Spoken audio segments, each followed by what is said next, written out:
আসসালামু আলাইকুম বন্ধুরা, জানবেন তো শিখবেনে আপনাদের স্বাগতম জানাচ্ছি। আজকে আমরা কথা বলবো শীতকালীন শাকসবজি নিয়ে। শীতকাল মানেই পুষ্টিকর এবং টাটকা সবজির ভরপুর সময়। এই সময়ে সবজিগুলো শুধু আমাদের খাবারের স্বাদই বাড়ায় না, বরং শরীর সুস্থ রাখতে অসাধারণ ভূমিকা পালন করে।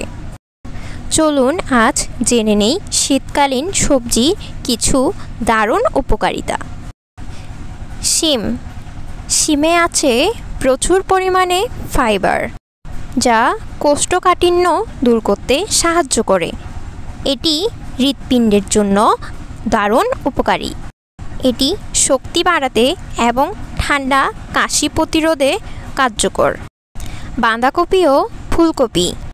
বাঁধাকপি আর ফুলকপি শরীর থেকে টক্সিন বের করে দিয়ে হজম শক্তি উন্নত করে।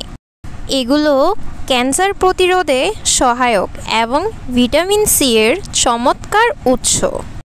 আমাদের সর্বশেষ সবজিটি হলো গাজর।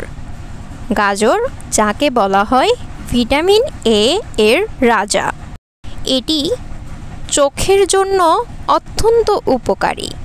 শীতকালে সকালে একটা টাটকা গাজরের জুস আপনার ত্বক উজ্জ্বল করতে এবং রোগ প্রতিরোধ ক্ষমতা বাড়াতে সাহায্য করবে।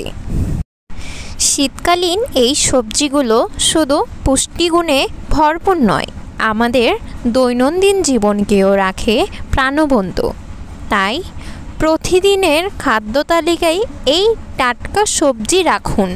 সুস্থ থাকুন। আজকের ভিডিওটি এইটুকু।